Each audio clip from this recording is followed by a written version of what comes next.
Hello everyone, welcome to Petupur. কাল যেহেতু হোলি, সেজন্য আমাদের আজ থেকে প্রি হোলি সেলিব্রেশন শুরু হয়ে গেছে। তো আজকে আমাদের দুপুরের লাঞ্চ ছিল হচ্ছে চিকেন। অবভিয়াসলি চিকেন তো থাকবেই, তার জন্য আমি চিকেনটাকে খুব ভালো করে ম্যারিনেট করে রেখে দিয়েছিলাম এবং সকালকার কিছু প্রিপারেশন যেগুলো দই দিয়ে কী মশলা দিয়ে ম্যারিনেট করি সেইটাই তোমাদের সঙ্গে একটু তুলে ধরলাম, কারণ রাত্রে কিন্তু আছে একটা অন্য চমক। তার জন্য কিন্তু অবশ্যই এই ভিডিওটার সঙ্গে থাকতে হবে। আর তোমরা কে কীভাবে হোলি সেলিব্রেশন করছো আমাকে কিন্তু অবশ্যই কমেন্ট করে জানিও। তো রাতে আমাদের হঠাৎ করে প্ল্যান হলো যে আমরা বাড়িতেই বানানো এগ বিরিয়ানি উইথ সয়াবিন যেটাকে বলে সেই বিরিয়ানিটা খাবো। তো বলা মাত্র সঙ্গে সঙ্গে আমরা শুরু হয়ে গেলাম। তবে এর ফুল credit goes to my husband, কারণ ও বাড়িতে এত সুন্দর বিরিয়ানি বানায় যে আমি ওকে প্রায়ই বলে থাকি তুমি বাড়িতেই বানাও, কারণ আমার বাইরের দোকানের বিরিয়ানি একদম ভালো লাগে না। কেন, তার কারণটা লাস্টে বলছি।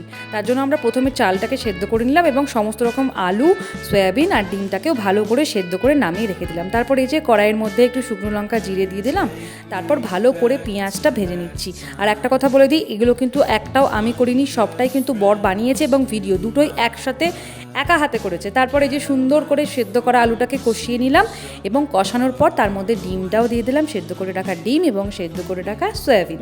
সেটাকে দিয়ে খুব ভালো করে কষা করে গ্রেভিটা বানিয়ে নিলাম। আর এই হলো সেই মেন ইনগ্রেডিয়েন্ট যেটা আমরা বাড়িতে বানাচ্ছি। দইয়ের সঙ্গে একটু ফুড কালার বা হলুদ দিলেও চলে, একটু সামান্য জল, নাহলে খুবই জিনিসটা গাঢ় হয়ে যায়। আর তার সাথে এই যে বিরিয়ানি মশলা। আমি কিন্তু বাইরের দোকানের আতর বা গোলাপ জল বা কেওড়ার জল এই যেগুলো দেয় সেগুলো দিয়ে একদম বিরিয়ানি খেতে পারি না, যেহেতু খুবই একটা ফ্লেভার বেড়ায়, সেজন্য আমার একদম ভালো লাগে না। এত ফ্লেভারফুল বিরিয়ানি আমার পছন্দ না। আর এই যে এবার লেয়ারিংয়ের পার্ট শুরু, তার জন্য ও স্পেশালি আমার জন্য উইদাউট নন সেন্টেড, উইদাউট এনি স্মেল আর উইদাউট এনি ফ্লেভার বিরিয়ানিটা বাড়িতে বানাই।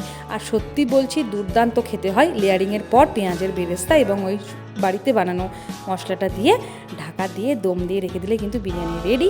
আর এই যে আমাদের ঝরঝরে রেডি বিরিয়ানি সার্ভ করছি। আর তার সঙ্গে দইয়ের রায়তা তো মাস্ট।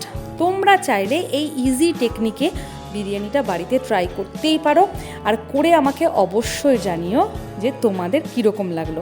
অনেকেই তোমরা রাস্তার এবং দোকানের বিরিয়ানি খেয়েছো, কিন্তু এই বিরিয়ানিটা বাড়িতে খেলে কিন্তু আর দোকানের বিরিয়ানি খেতে চাইবে না। সবাইকে হ্যাপি হোলি।